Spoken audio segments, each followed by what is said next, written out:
এখন একটা ইখতিলাফ আগামী দিন আপনাদের কাছে হতে পারে, কেউ এসে বলতে পারে ওটা আকিকা ছিল রে বাবা। কি ছিল? আকিকা।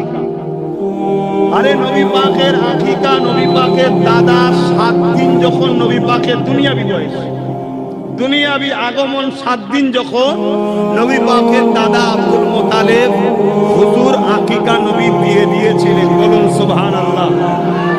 তর্কের খাতিরে তারপরেও বলছি, যদি 40 বছর পরে ওটা আকিকা হয়, আমি জানতে চাইছি আকিকা বাচ্চা হলে খাওয়ায় না মরলে খাওয়ায়?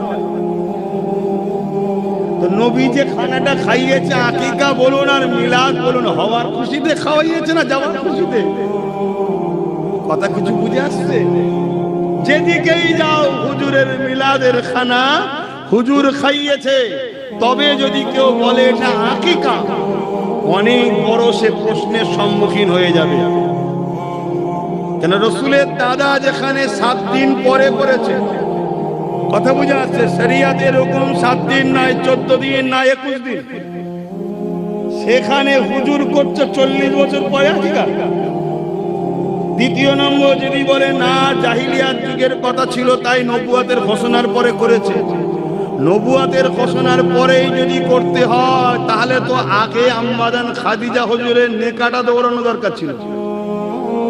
কথা মাথায় ঢুকছে? নাউজুবিল্লাহ বলেন।